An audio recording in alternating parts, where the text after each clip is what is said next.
Good morning friends. आपको जैसा कि पता है कि स्टडी विद पंकज आपके लिए कुछ न कुछ लेके आता है। हम आपके सामने कोशिका विज्ञान एवं कोशिका विभाजन एक टॉपिक है। कोशिका विज्ञान एवं कोशिका विभाजन से हम ना कुछ क्वेश्चंस लेके आए हैं आपके सामने। पहला क्वेश्चन उसके लिए है कि पादप कोशिका जंतु कोशिका से किस प्रकार से भिन्नता होती है। हम आपको प्रतिदिन 10 क्वेश्चन फिजिक्स का, केमिस्ट्री का, बायोलॉजी का टॉपिक के साथ आपको दिया करेंगे। तो इसमें से आपको पता होना चाहिए ये दोनों कोशिका भित्ति के कारण एक दूसरे से अंतर हैं। इसका मतलब है कि ये सारी चीज़ें बाकी में पाया जाता है।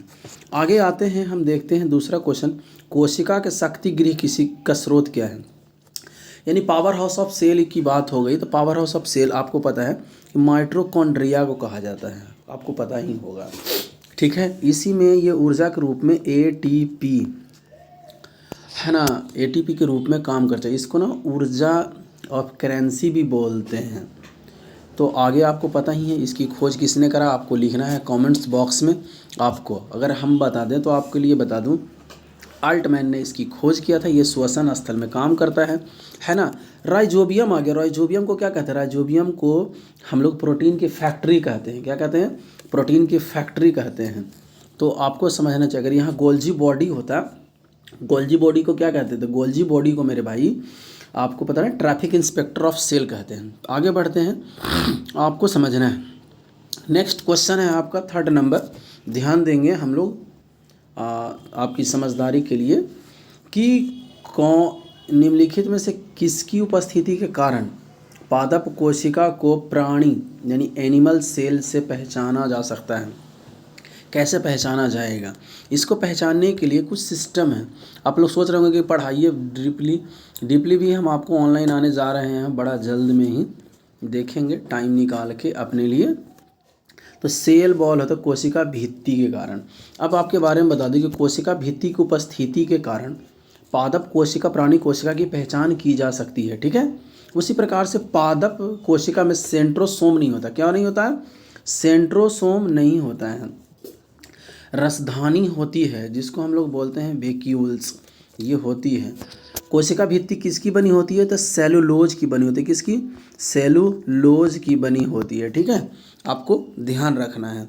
नेक्स्ट क्वेश्चन की तरफ चलते हैं, 4था नंबर, कि डाइजेस्टिव सिस्टम किसको कहता है? कोशिका में निम्नलिखित में कौन सा पाचन थैली कहलाती है? पाचन थैली, पाचन थैली या सुसाइड बैग कहा जाएगा लाइसोसोम को। किसको? सुसाइड बैग ऑफ सेल इसको कहा जाएगा, ठीक है ना। गोल्जी बॉडी, जो गोल्जी काय को ट्रैफिक इंस्पेक्टर, इसको प्रोटीन फैक्ट्री और इसको ऊर्जा की फैक्ट्री कहा जाएगा, ठीक है ना, ऊर्जा गृह कहा जाएगा। मेरे प्यारे बच्चों, आपको ना इसको जानने की सख्त ज़रूरत है, आपको जानकारी रखनी चाहिए, ठीक है।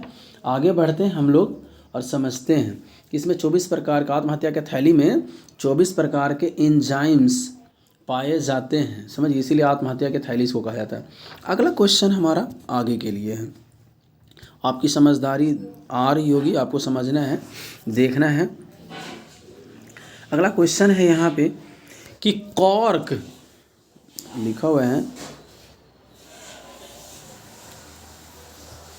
कॉर्क कोशिका के विभाजित पर जमा हुआ पदार्थ है। कौन सा जमा हुआ पदार्थ है आपको समझना है। कॉर्क कोशिका के भित्ति पर जमा हुआ पदार्थ होता है तो वो ना सुबेरीन है। क्या? सुबेरीन, ठीक है। क्या है जी? सुबेरीन है। अब सुबेरीन के बारे में जानते हैं कि सुबेरीन क्यूटीन, लिग्निन, जाइलिन पौधा, एपिडर्मिक और एंडोडर्मिक कोशिका में पाया जाता है, जो बृहद अणु होते हैं। सुबेरीन का मुख्य कार्य है, सुबेरीन का मुख्य कार्य है जल एवं विलय की गति को रोकना। ये रोकता है, ठीक है ना। क्या करता है? रोकता है। इस सब के बारे में भी हम आपको बताया करेंगे। आगे बढ़ते हैं, देखते हैं। कोशिका भित्ति, खाली स्थान कोशिका में अनुपस्थित होती है। कौन अनुपस्थित होती है? तो जंतु में कोशिका भित्ति नहीं होती है, ठीक है। आपको पता ही होना चाहिए कि ये नहीं होता है। पादप कोशिकाओं में कोशिका भित्ति से ही बनी होती है, आपको पता होना चाहिए, ठीक है। आगे बढ़ते हैं, यूगुलिना, पैरामीशियम, ये धातु के चारों ओर जो रहता है उसको पेलिकिल कहा जाता है। प्रोटीन की परत होती है उसको पेलिकिल कहता है। अगला क्वेश्चन है मेरे प्यारे बच्चों कि वर्गीकरण का नामकरण, द्विनाम पद्धति, ठीक है ना, द्विनाम पद्धति किसने दिया? तो लिनियस साहब ने दिया है। किसने दिया है मेरे प्यारे बच्चों? लिनियस ने दिया है, कार्ल लिनियस ने दिया है।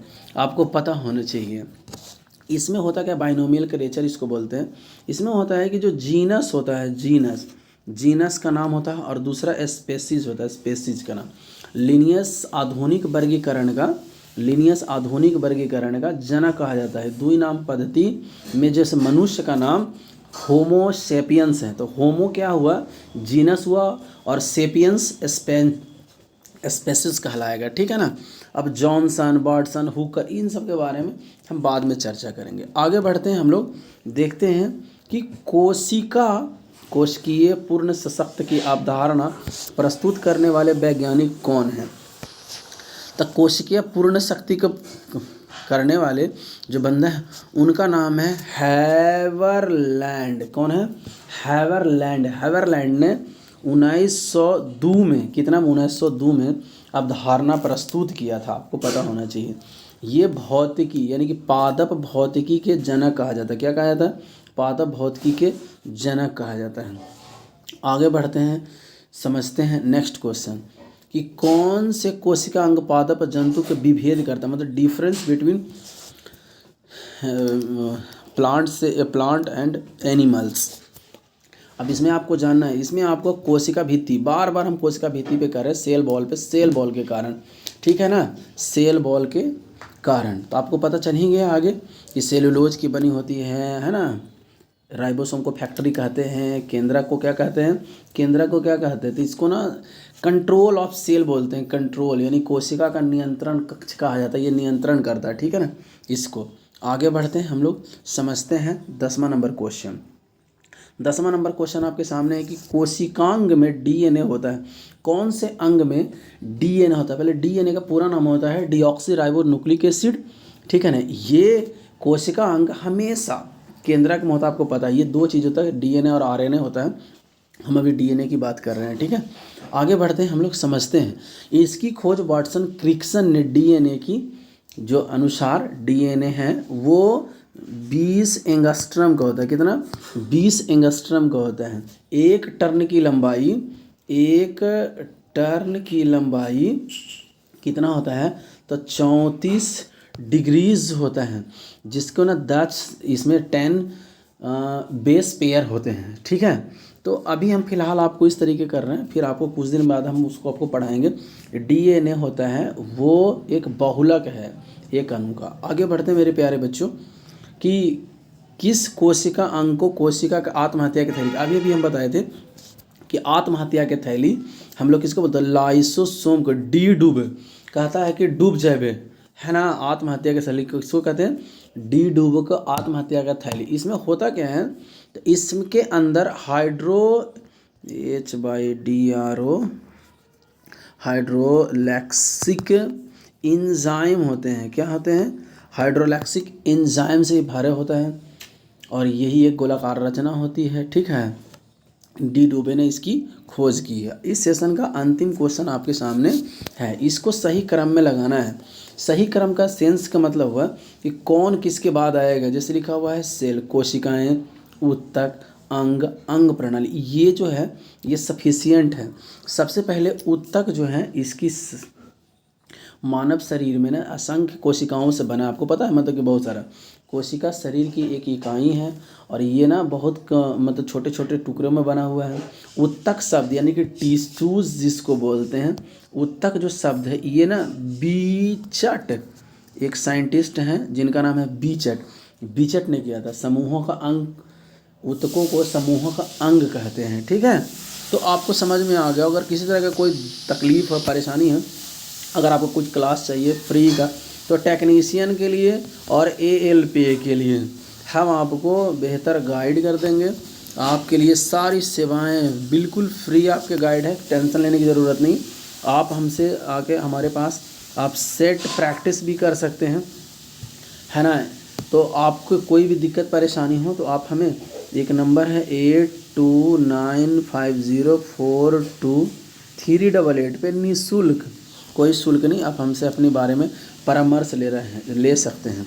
आपको जैसा कि पता है कि टेक्नीशियन का फॉर्म चल रहा है, आप लोग इसको फॉर्म को भर दीजिएगा। थैंक यू, आपका दिन शुभ हो। दूसरे वीडियो में आपको मिलेगा।